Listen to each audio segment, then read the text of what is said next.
Supreme Headquarters, Allied Expeditionary Force.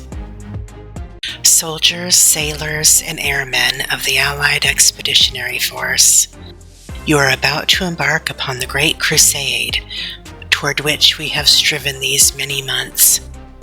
The eyes of the world are upon you. The hopes and prayers of liberty-loving people everywhere march with you.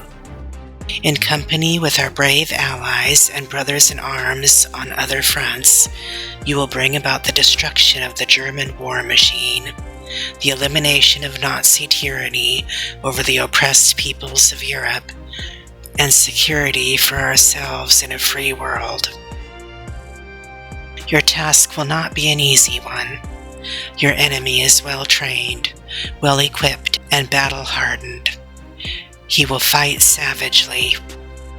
But this is the year 1944. Much has happened since the Nazi triumphs of 1940 to 41. The United Nations have inflicted upon the Germans great defeats in open battle, man to man. Our air offensive has seriously reduced their strength in the air and their capacity to wage war on the ground. Our home fronts have given us an overwhelming superiority in weapons and munitions of war, and placed at our disposal great reserves of trained fighting men. The tide has turned. The free men of the world are marching together to victory. I have full confidence in your courage, devotion to duty, and skill in battle. We will accept nothing less than full victory. Good luck, and let us all beseech the blessing of Almighty God upon this great and noble undertaking. Dwight D. Eisenhower.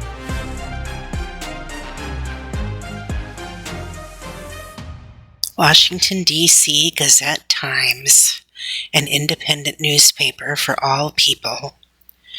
Wednesday morning, June 7th, 1944. Invasion. Hitler's Europe invaded. Greatest military operation in history begins in France. Supreme Headquarters, Allied Expeditionary Force. June 7th, Wednesday, Atlantic Pacific. Yesterday, shortly after midnight, 156,000 American, British, and Canadian troops invaded the coast of Normandy and embarked on the largest invasion ever attempted in history.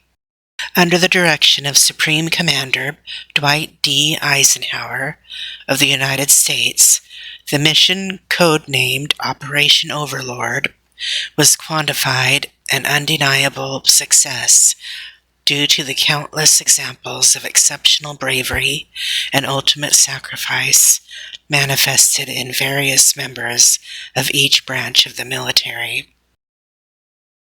The mission: establish complete, undeniable Allied control along the Western Front. Accept nothing but complete surrender from the German masters of the continent.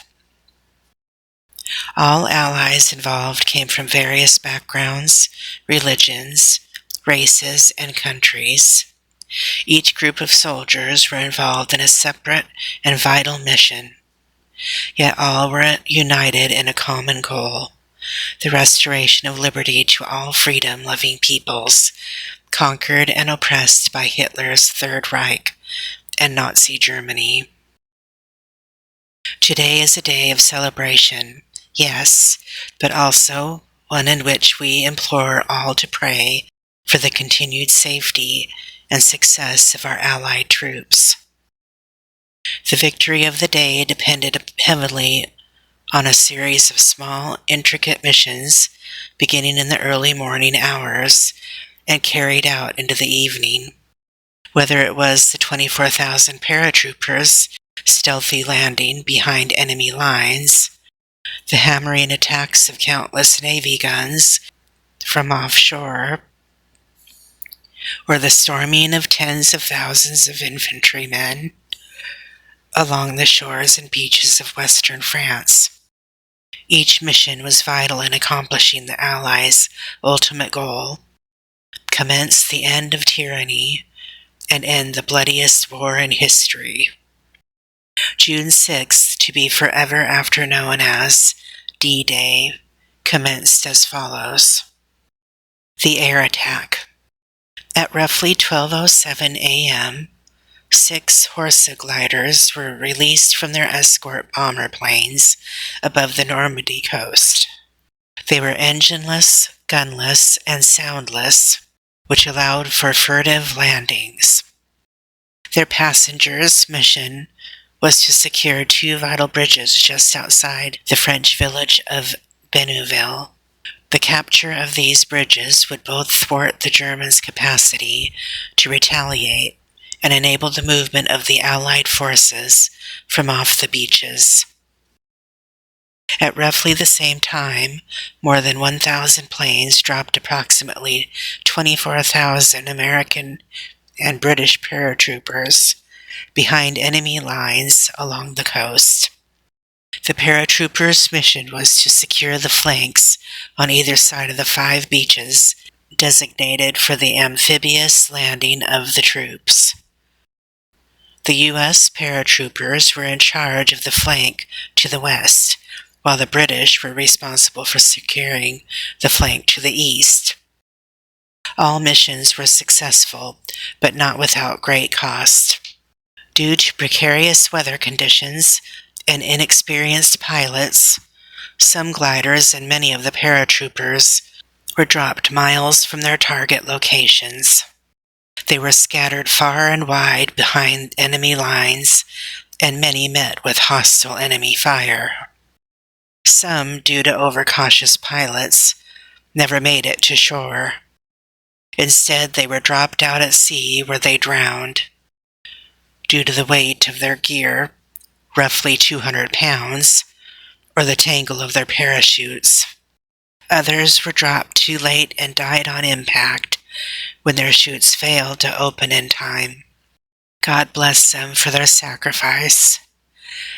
Our prayers and thoughts are with their loved ones left behind.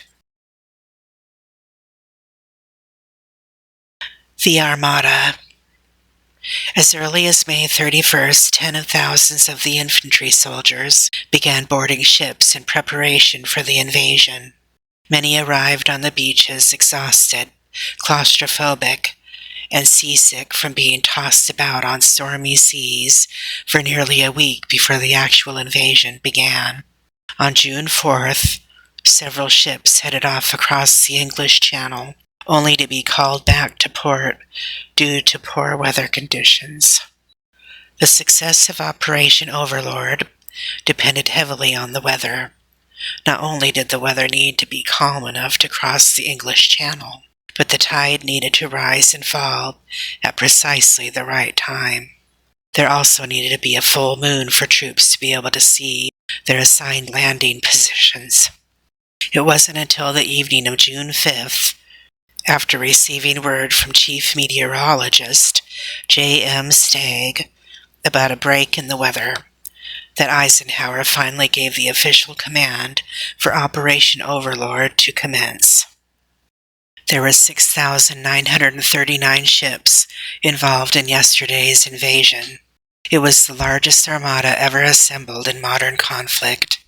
They carried more than 133,000, mainly American, British, and Canadian soldiers, but a total of 12 Allied countries were represented in the day's events, including Australia, Belgium, France, Czechoslovakia, Greece, New Zealand, the Netherlands, Norway, and Poland. Storming the beaches. After crossing the English Channel, the Allied forces began storming the shores of Normandy at 6 o'clock a.m. The coast was previously divided into 5 different beaches in preparation for the invasion. They were codenamed Utah, Omaha, Gold, Sword, and Juno.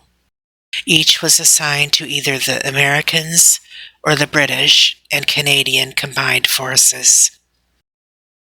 Utah Beach. The United States troops stormed Utah Beach and sustained the least casualties of the 5 beaches.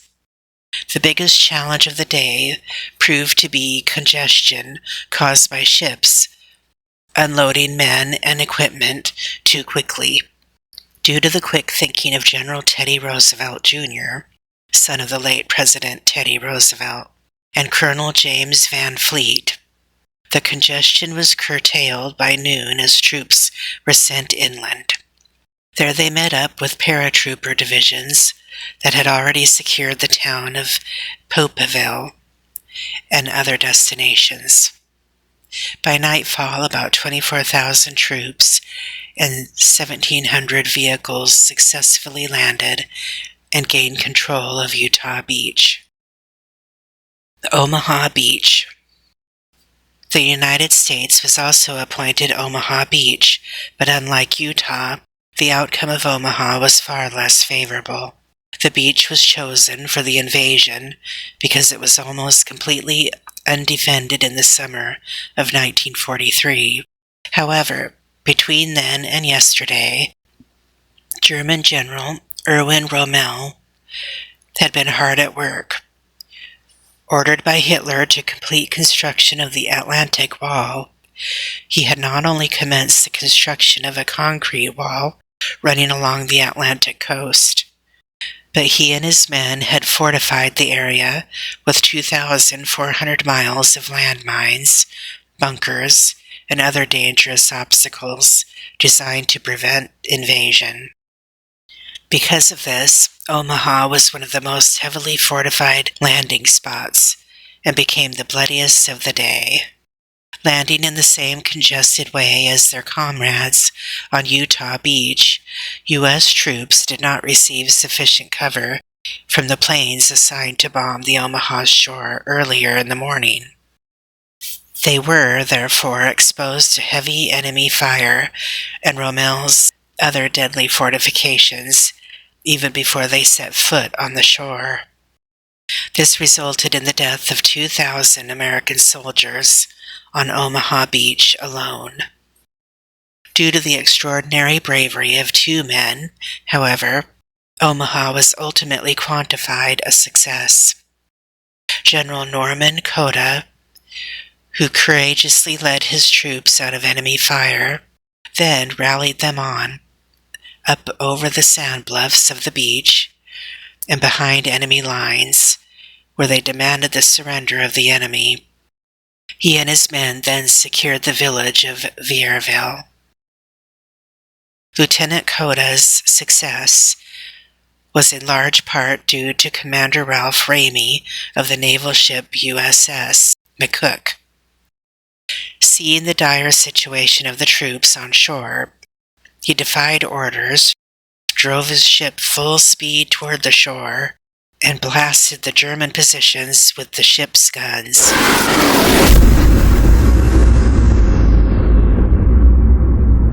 The rest of the Navy fleet followed suit, giving the troops on Omaha time to get themselves and their equipment ashore to safety. By the evening, the last German resistance on Omaha Beach had surrendered. Gold and Sword Beaches. The responsibility of invading both Gold and Sword Beaches lay with the British troops. Unlike the chaos of Omaha, Gold and Sword, while not peaceful landings, happened much more orderly. There were still casualties. The British East Yorkshire Regiment lost 200 of its men in only the first minutes of landing. But with bagpipes to rally and inspire them forward, the troops were able to press steadily on under the leadership of Field Marshal Bernard Montgomery.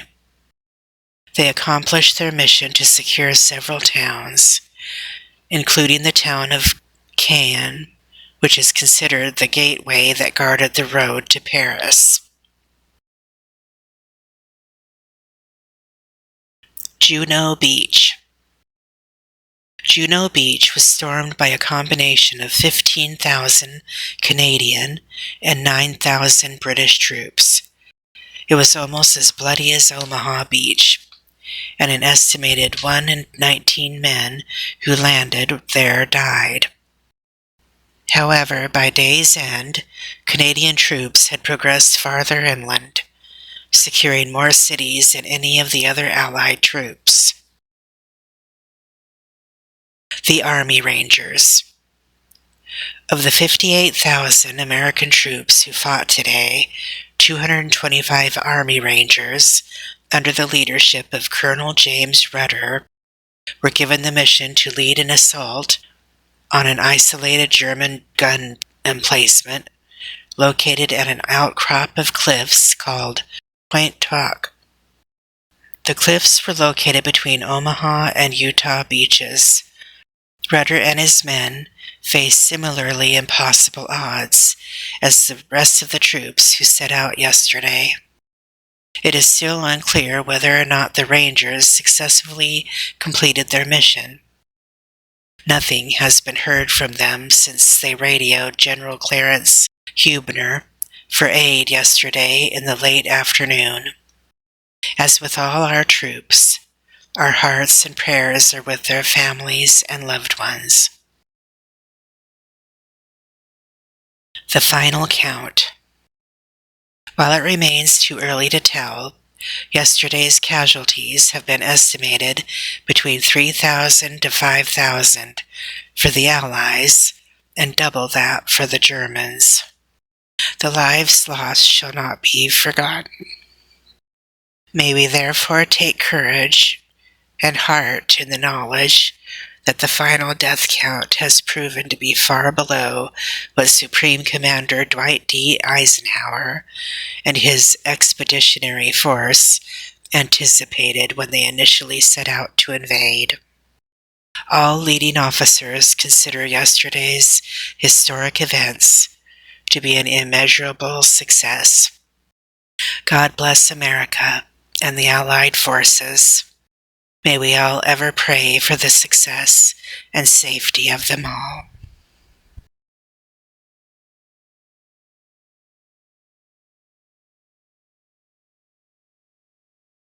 American Grand Union Telegram 1629 Columbia Road, Northwest, Washington, D.C.